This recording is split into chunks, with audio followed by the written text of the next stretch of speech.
Brain health has been very popular in the news lately, and this podcast is for you if you've ever had brain fog, cognitive decline, Alzheimer's, CTE, any of these issues. This is the podcast where we're going to jump into the latest research from Dr. Dale Bredesen, Dr. Daniel Amen, Dave-Asprey of the Bulletproof Diet, so many other people, all the minds that are really out there paving the way, blazing a path for new research, new strategies that are actually working to get your brain optimized and working at its highest level. The Brain Builders podcast is just for you. So get a notebook, get a pen, and get ready to open up your mind and get back to the person that you were meant to be.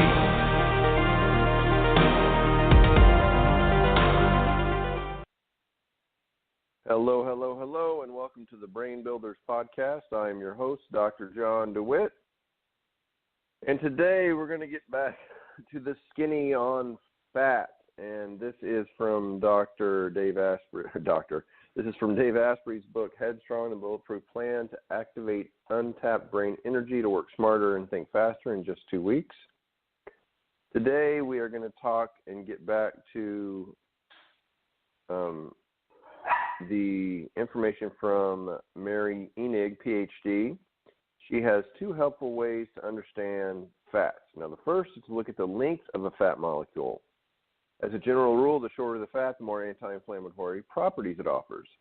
Short and medium-chain fats, which include the butyric acid found in butter and 2 of the 4 types of medium-chain triglycerides, or MCTs, found in coconut oil, are important choices. In addition to being anti-inflammatory, butyric acid also helps to protect the blood-brain barrier.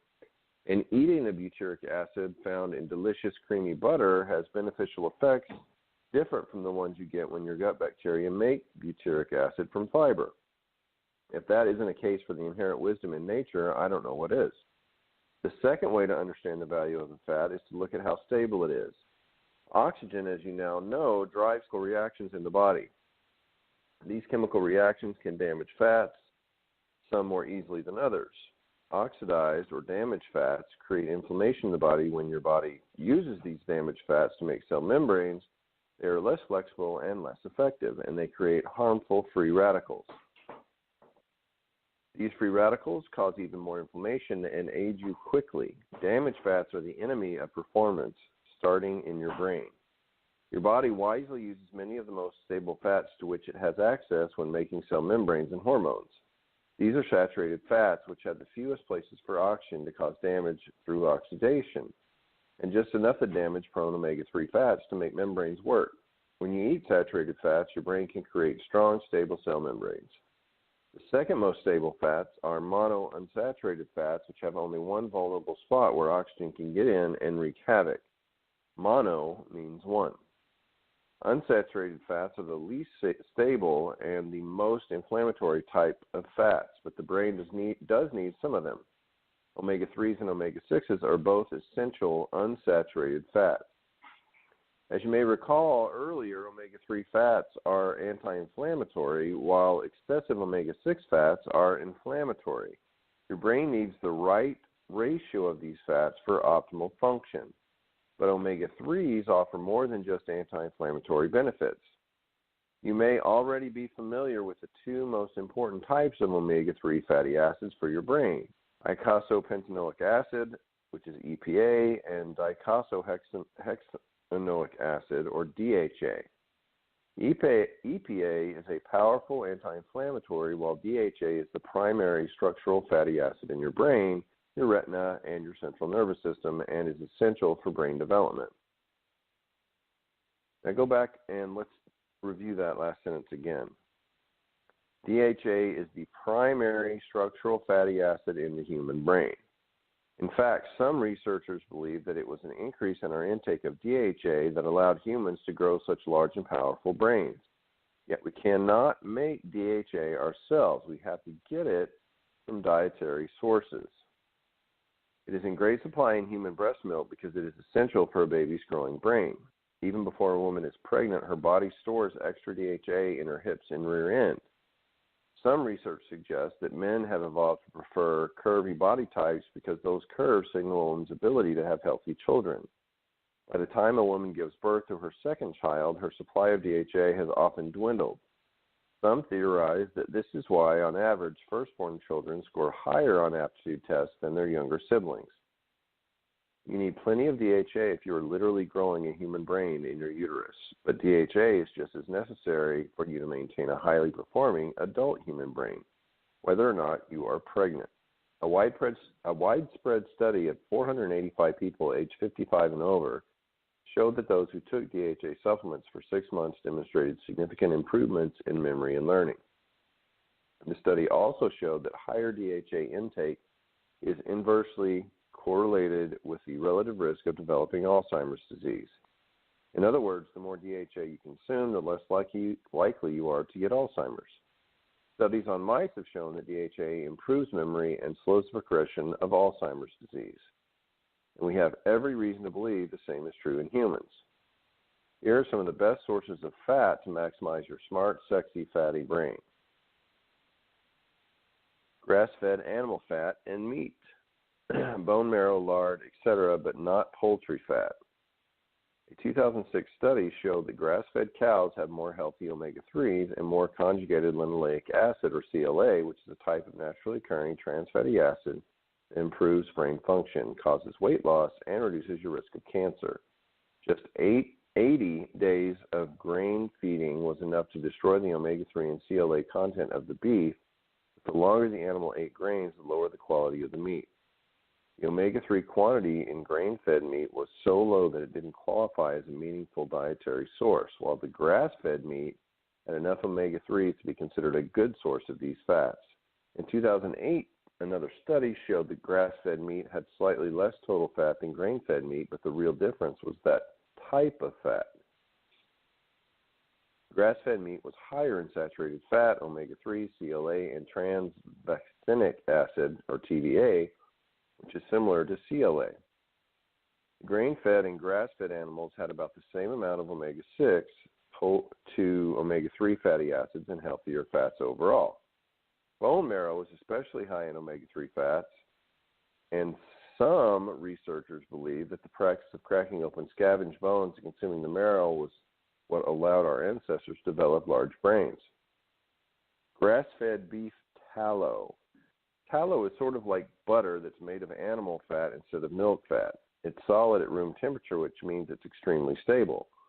Grass-fed tallow also has a good omega-6 to omega-3 ratio and can be delicious and good for you, especially if it's prepared with care. Pastured egg yolks.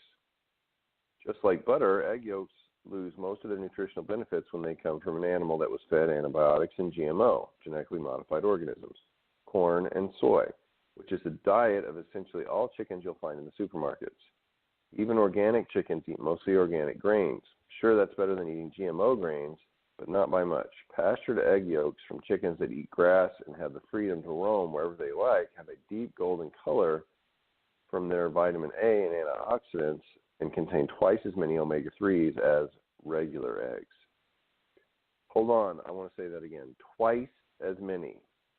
You want to eat your yolks runny, as in sunny side up, soft-boiled, or poached, so you don't damage the valuable cholesterol and phospholipids found in yolks. Hard-cooked eggs are much more inflammatory. So that's for saturated fats. The best source of monounsaturated fats, olive oil. Olive oil contains oleocanthal and oleuropein, two anti-inflammatory and highly potent antioxidants. Oleocanthal is almost medicinal in its health effects. It has been shown in studies to clear the brain of the dangerous amyloid plaques that are linked to Alzheimer's, and it also causes the death of cancer cells. However, it's important to treat olive oil with care because as a monounsaturated fat, it is less stable than proper cooking fats such as ghee and coconut oil. Oleocanthal is easily damaged when heated, so it's best not to heat or cook with extra virgin olive oil. Just add it to salads or cooked foods after they've been heated. Olive oil can oxidize when exposed to light, so look for olive oil that comes bottled in dark glass. Recent investigations into the olive oil industry have revealed that a lot of companies illegally dilute their olive oil with cheaper oils, so it's important to find a brand you trust. California olive oils are a good choice because they're usually produced by smaller companies that are often fresher than European options. Olive oil is heavy and expensive to ship by air, so most European companies send it to the United States by boat. By the time you take the olive oil off the shelf, it's often several months old, and some of its beneficial compounds have degraded. So here are the best sources of omega-3 fatty acids. Wild-caught, low-mercury seafood. Wild-caught seafood is high in healthy fats, micronutrients, microminerals, and antioxidants. Farmed seafood can be high in pesticides, toxins, heavy metals, parasites, pathogens, and environmental contaminants.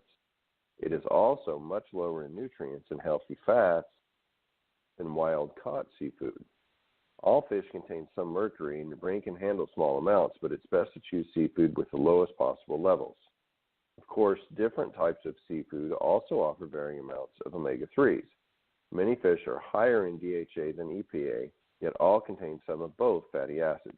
The following choices are relatively high in omega-3s and low in mercury: sardines, sockeye salmon, anchovies, mackerel, and wild trout. Another good source of omega-3s is fish or krill oil. Many people buy fish oil to increase their omega-3 intake, but poor quality fish oil can cause more problems than it solves. Many of the discount brands you are likely to see at your local grocery store are contaminated, oxidized, and low potency. They smell extra fishy when you open a capsule. If you can't find a good fish oil, you're much better off avoiding it altogether. This is why I recommend krill oil over fish oil. Krill oil is more stable and is phosphorylated, meaning it's easier for your brain to use. It also contains astaxanthin, a potent antioxidant shown to improve mitochondria, and as a side note, that's also extremely good for optimizing your vision. If it's not clear by now, it bears repeating. To help your brain work at its fullest potential, you're going to consume the right kind of fat. It is the most important macronutrient for your brain, and as a bonus, it's satiating and tastes good. Fat kills cravings. You'll never feel hungry or deprived while you're eating the healthy fats on the Headstrong program. Ketosis is the mostest. All right. In the year 400 BC, the Greek physician who later came to be known as the father of Western medicine, Hippocrates, wrote about a miraculous recovery he had witnessed. When a man who suffered from debilitating seizures abstained from food, he experienced an incredible improvement in his symptoms. At the time, of course, there was no name for epilepsy or an understanding of the seizures it caused, but it was clear that when a person who was suffering stopped eating, the seizures also stopped. It wasn't until the 20th century that the scientist George Cahill learned that fasting prevents seizures by putting the patient into a state known as ketosis. During periods of fasting or severe carbohydrate restriction, the liver breaks down fatty acids to produce ketone bodies, which are water-soluble molecules that are the ideal fuel for our mitochondria, much better than sugar. When your mitochondria are using ketones as fuel to create ATP, you are in a state of ketosis. This is a state of high performance, but one you might not want to be in all of the time. It increases your mitochondria's energetic output, reduces your production of free radicals, and increases your production of the important inhibitory neurotransmitter, GABA. Later on, we'll explain the difference to get into ketosis. It turns out that ketosis protects epileptics from that double-edged sword, oxygen. Your cells need oxygen to make energy, but oxygen stimulates neurons, and too much neuron stimulation can cause excitotoxicity. This is a process that kills neurons by overactivating neurotransmitter receptors and generating oxidative stress and can cause seizures. Ketosis increases GABA and antioxidant levels, which helps prevent seizures. It doesn't hurt that your mitochondria create ATP more efficiently from ketones than glucose, creating less oxidative stress in the process and providing more energy for your neurons to control excitotoxicity. And as you've already learned, when your mitochondria are working better, they make fewer free radicals. More about ketosis next time on the Brain Builders podcast. I am your host, Dr. John DeWitt. Thank you so much for listening, and we will talk to you next time.